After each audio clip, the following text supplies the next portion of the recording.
Geologists are often asked to summarize their data with some basic statistics. This lecture covers the basic statistics outputs from Excel's Descriptive Statistics feature in the Data Analysis Toolpak add-in. In nature, we find many types of probability distributions.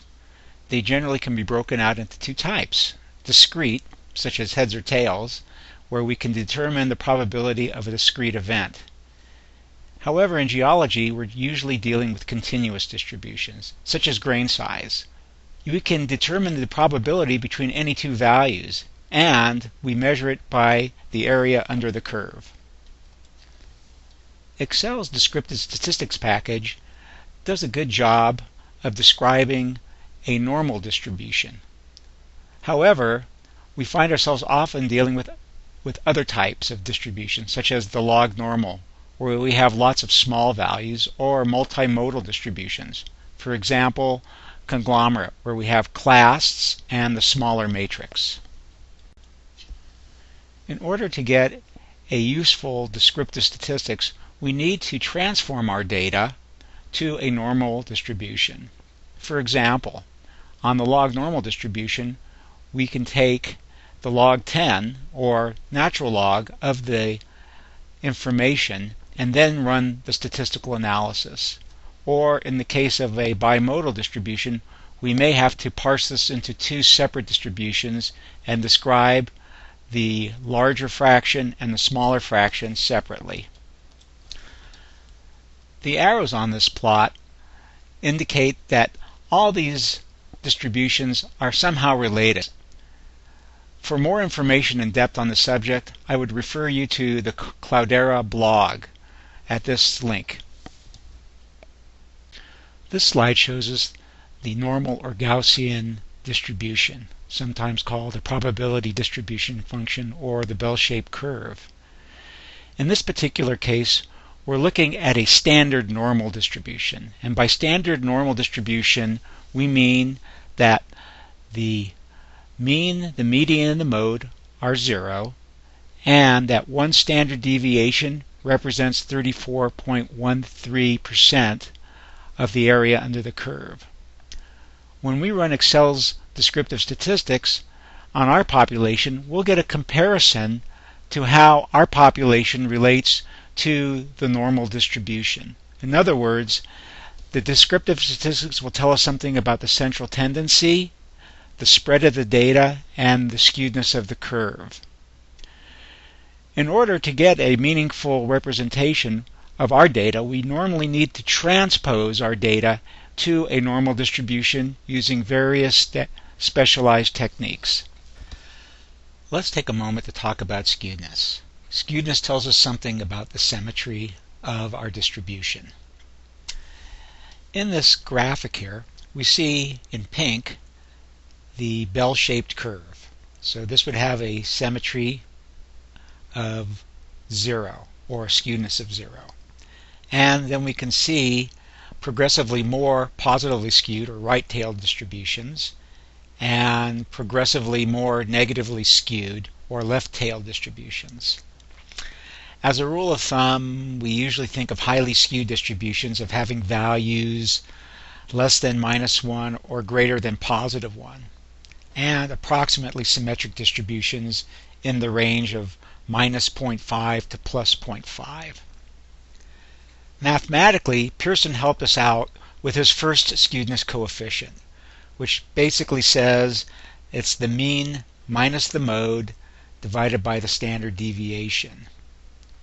Excel uses a more robust calculation of skewness. It uses the third power of deviations around the mean. And as you can see from these formulas, it's getting a bit complex. I would just like to point out that the difference between the population and the sample skewness is the number of samples. Here, in the population, which would be the entire population of things that we're looking at, is just the count, or n. Whereas the sample, in other words, the selected features that you've pulled out to look at, uses an n-1 and n-2, or degrees of freedom, to calculate the skewness. Kurtosis is the measure of the tailedness or peakedness of the data. If we look at this chart here, we can see that the area shaded in blue, which is the normal distribution, has a kurtosis of 0. As the curves become more peaked, the values are positive and go up to a 3 when it's fully peaked. And as the curves are shorter than the normal distribution, the kurtosis values become negative, and a flat distribution is minus 1.2. A better representation of kurtosis might be to think of it as the tailedness, as it measures the combined sizes of the two tails relative to the normal distribution. So it's the area out here in the tails that is compared to the normal distribution that represents kurtosis. Excel uses a fairly long-winded formula you could see here. I would point you to this website here to get a fuller explanation of how kurtosis is calculated. Let's talk about the central tendency of data. Let's consider this normal symmetrical curve. And we see that the mean, the median, and the mode are in the same location. However, as distributions become more skewed, we'll find that these central tendency measures do not line up. So the question is, which is the most representative measure of central tendency? We can look at the arithmetic mean, which is what we get when we do descriptive statistics. And it is simply the sum of each of the values divided by the count of the values. And we can see in this case here that the arithmetic mean will bias us towards the larger values. There's also what's called the geometric mean, which is an approximation of the median, and it's used for skewed distributions. There's a function in Excel called geomean, and it basically takes the nth root of the product of all the values. A third type of mean is what's called the harmonic mean. It's used when we have extreme outliers, and the function in Excel is the harmean, and it's basically the count divided by the sum of the reciprocal of the values. In this example here on the right, I've put together a data set of 1 through 5 and 100. And we can look at the calculated means and central tendency parameters for this distribution. The arithmetic mean is 19.17, and you can see that it would be skewed. Wouldn't be a very good representation of the data. The median is 3.5, which would be between 3 and 4, which looks like it might be a little bit on the high end. In fact, we might even throw away this 100 value as some kind of anomalous outlier, so it may not be fair to even include this value. And then I have the geometric mean, and I've calculated it in 3 different ways, and it's 4.78. So the geometric mean sits close to 5, sits close to the high end, which still may not be a good representation. And then we have the harmonic mean, which I've calculated here in 2 different ways at 2.62, which would get us close to the center of these first 5 or 6 data points. So, in conclusion, you'll need to decide which is the most representative central tendency parameter. Here's a fun experiment. We took 4 sample sets from an infinitely sized population that had a true mean of 50 and a standard deviation of 34. If we look at each of these sample sets, we see that as the number of samples increased, the histogram that it produces becomes smoother and more symmetrical. Mathematically, we can describe this with the descriptive statistics. And as we look at the mean, we see that at 100 it's 42, and by the time we get to 1,000, it's very close to our true mean of 50. The standard error, which basically compares the sample mean to the true mean, is decreasing, indicating that we are approaching the true mean with these samples. The other values, such as the median, they stabilize after you get to about 1,000. The mode seems to have a very unusual sample here, but otherwise getting close to, again, the mean value, as it should with a normal distribution. The standard deviation stays relatively stable across the range of sample size. And lastly, if we look at the confidence level at 95%, we see that these values become smaller, indicating that we could have greater confidence around the mean with these higher number of samples. This slide shows the descriptive statistics for our Tensleep permeability example that we'll be doing in our exercises. This slide is really just meant as a reference slide where you'll have a description of each of the parameters that are reported in the descriptive statistics. It also gives some of the common formulas and a bit of a description of what this confidence level is. This slide discusses some of the applications of mean values in geoscience. So in this first example, let's look at some geocellular flow modeling. Here in this profile we see some sands in yellow, which we have a tabular unit and then a lenticular unit, and then some mudstones, which are shown in gray. So these would be like seals for vertical flow. Let's say we took 1,000 randomly sampled perm measurements and we got the following log normal distribution. And when we did our flow modeling, we wanted to look at the permeability, say, of this tabular sand, in which case we might want to take the arithmetic mean, so we'd have a higher permeability on the horizontal flow across the section. If we were looking at this lenticular unit, we may want to take the geometric mean for these lenticular sands, which would be right here and giving us a lower permeability compared to the tabular unit.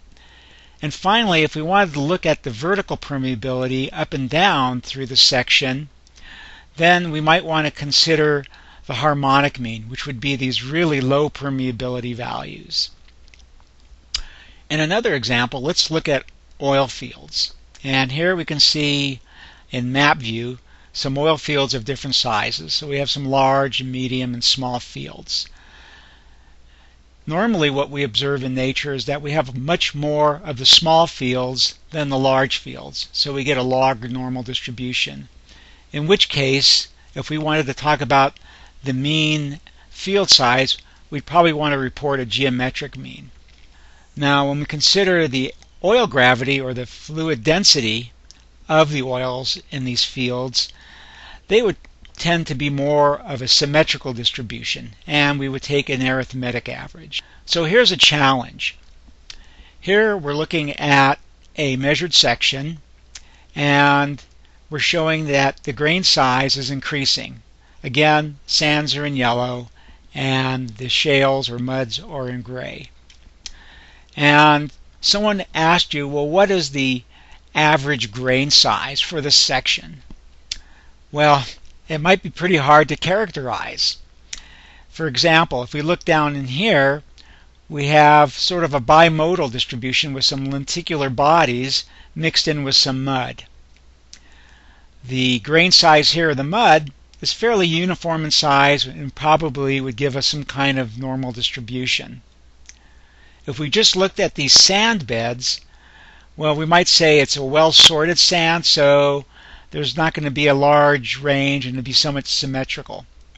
And as we get into these uppermost coarser grained units, we would probably see more of a mix of these sand-sized grains with moderately sorted and poorly sorted.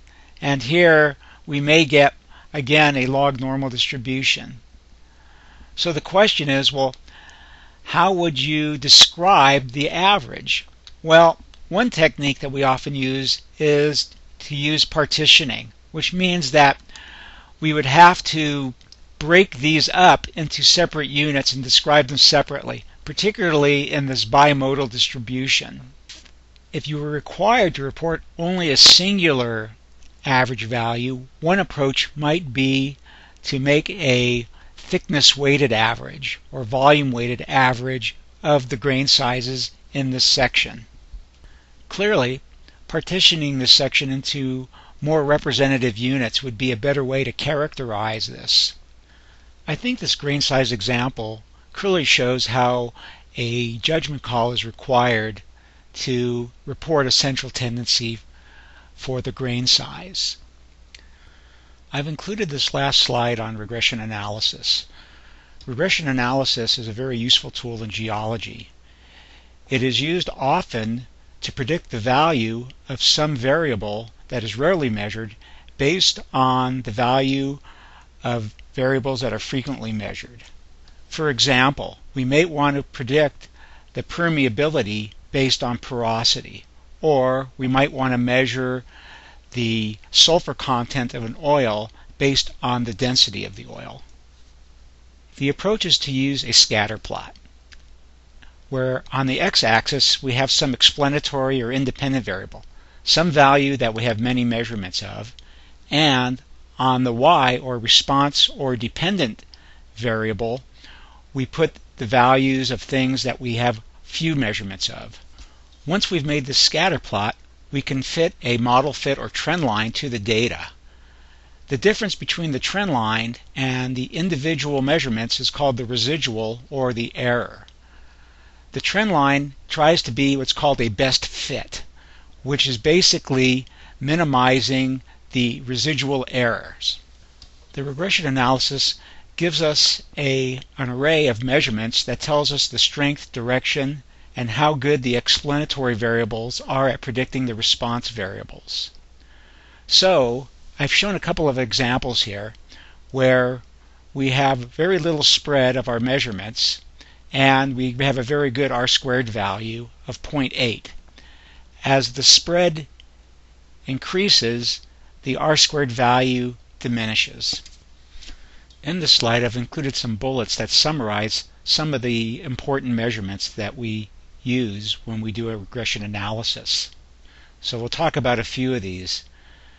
I've already mentioned the R-squared value, and this is generally read that the x variable, or the explanatory variable, explains 80% of the response, or in this case here it explains 60% of the response. It's also important to note that we can use multiple x values to get a y value, in which case we would look at the adjusted R-squared value. It's also important to look at the residuals or the errors, which is basically the difference between the measured y values and the model or fitted y estimate. So here I've shown some residual plots. We have negative residuals, positive residuals, and you can see how your sample errors relate. This is what's called an unbiased. So we can see that we basically have a narrow spread of the data and equally above and below the zero residual. We start to see in this case a partially biased, where we have increasing spread as we get to higher explanatory values, and we can notice the outliers more readily. And then what we have what's called a fully biased residual plot, where we can see here that our model is underestimating the values at the low end and overestimating.